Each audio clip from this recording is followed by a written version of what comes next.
Subscribe now and press the bell icon. So hello everyone, I am Dev ग्रियाम। तो आज हम सीखने वाले हैं हाउ टू इन्वेस्टमेंट, यानी कि हमारे पास में जो पैसा पड़ा है, हम जो पैसे कमा रहे हैं, हमारे पास में जो पैसा पहले से सेविंग अकाउंट में रखा हुआ है, तो हम उस पैसे को कहाँ पर इन्वेस्ट करें।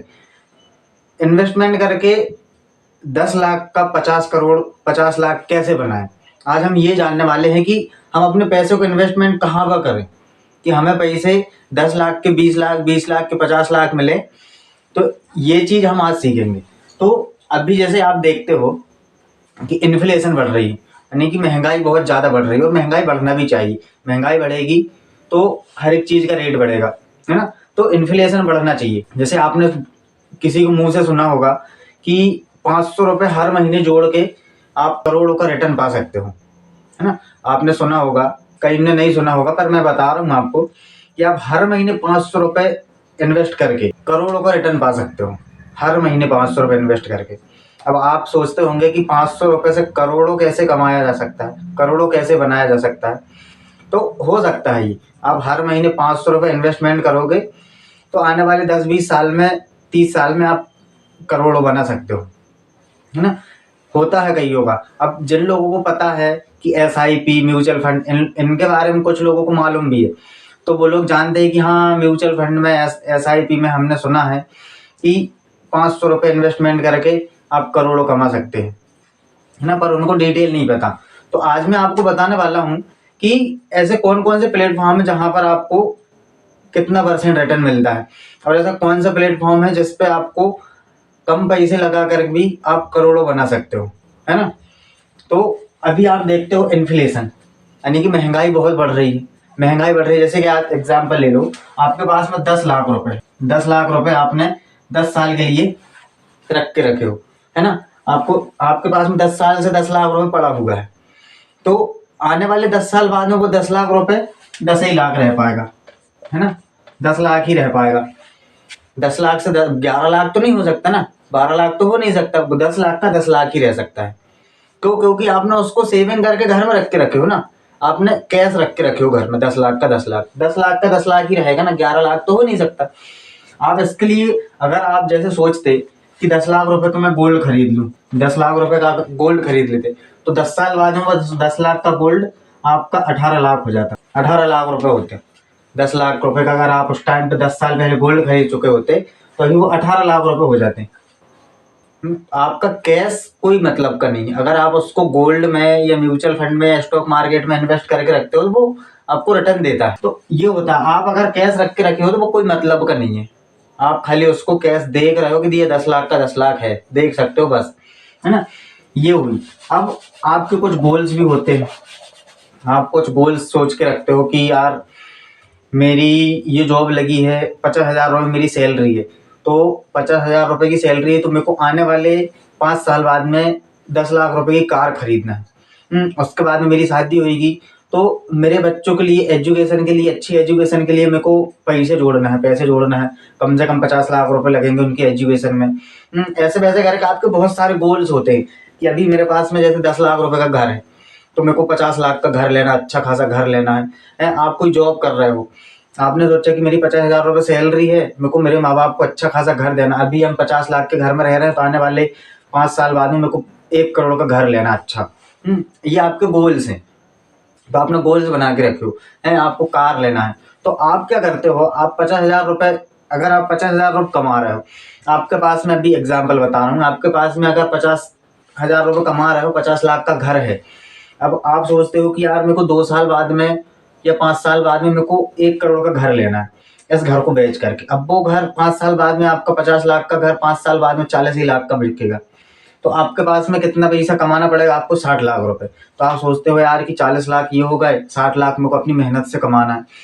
तो ये आपने गोल्स बनाए हो। अब उस गोल्स के हिसाब से आप काम करोगे तो आपके पास में पैसे आएंगे। तो आप उन पैसे को कहाँ इन्वेस्टमेंट कर सकते हो, वो आज अपन सीखेंगे। तो आपका गोल ये हो गया, है ना। तो जैसे कई लोगों को क्या रहता है, कई लोग म्यूचुअल फंड के बारे में जानते हैं, SIP के बारे में जानते हैं, कई लोग स्टॉक मार्केट के बारे में जानते हैं। तो उनके पास में जो भी पैसा वो स्टॉक मार्केट या म्यूचुअल फंड कहीं पर भी लगा सकते हैं, है ना। तो अभी ये इन्वेस्ट करने के 9 ऑप्शन होते हैं, 9-10 ऑप्शन होते हैं। तो पूरे ऑप्शन अभी मैं आपको बताऊं। तो इन्वेस्टमेंट करने के ऑप्शन, इन्वेस्टमेंट करने के ये 9 ऑप्शन होते हैं। जैसे आप अभी आपके अकाउंट, आपके पास में जैसे मान के चलो 1 लाख रुपए है, आपके आपके पास में 1 लाख रुपए कैश पड़ा है, तो आप उसको सेव करके रखते हो सेविंग अकाउंट में। तो सेविंग अकाउंट आपको कितने परसेंट देता है?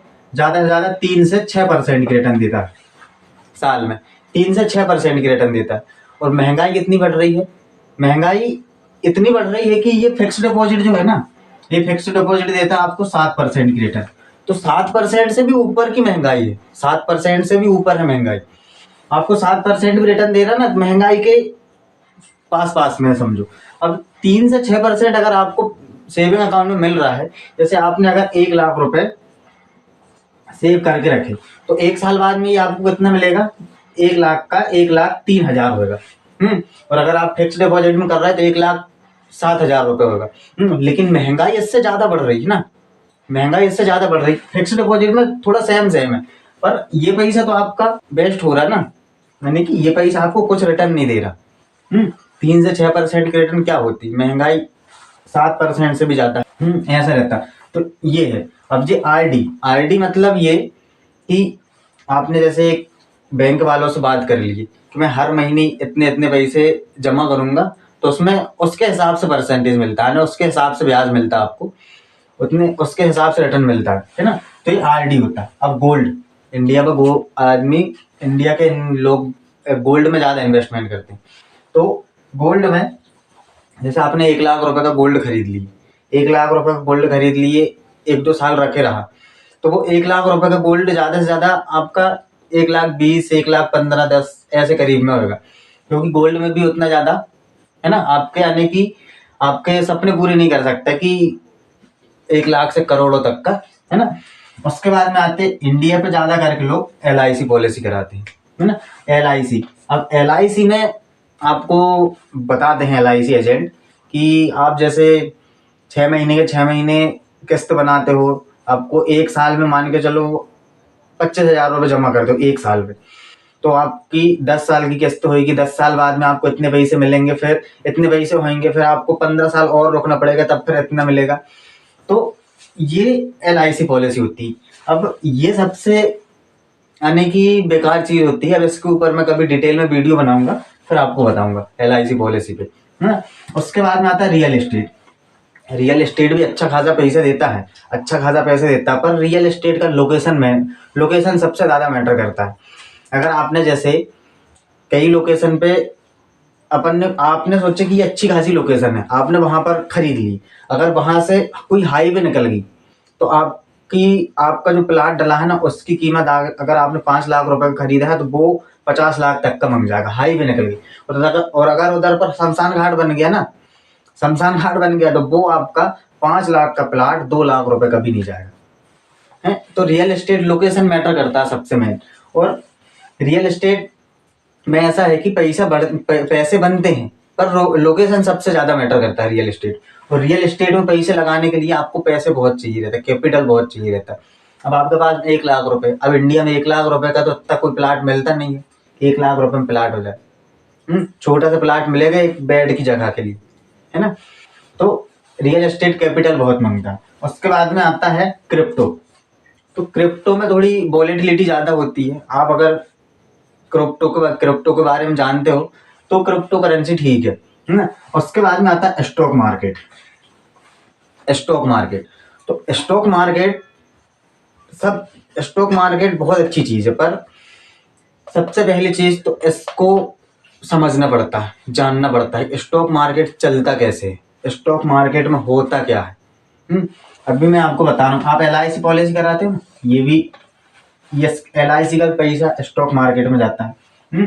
आप फिक्स डिपॉजिट भी कराते हो, इसका पैसा भी स्टॉक मार्केट में आता है।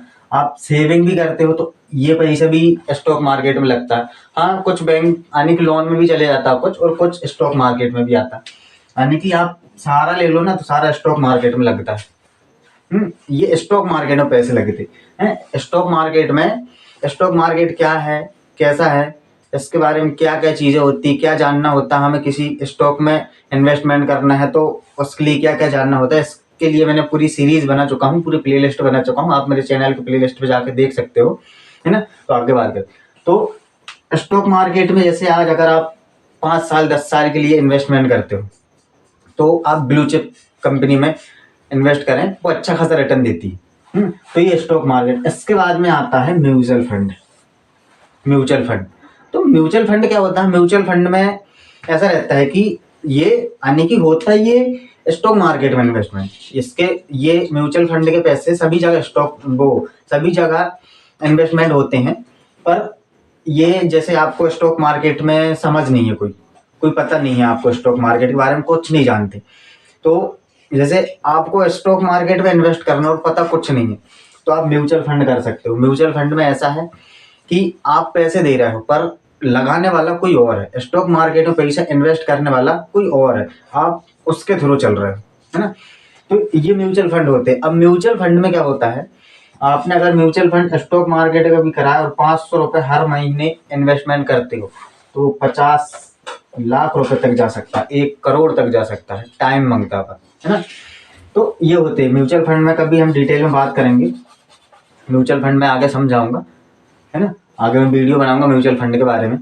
तो ये 9 ऑप्शन होते हैं आपको पैसे इन्वेस्ट करने के।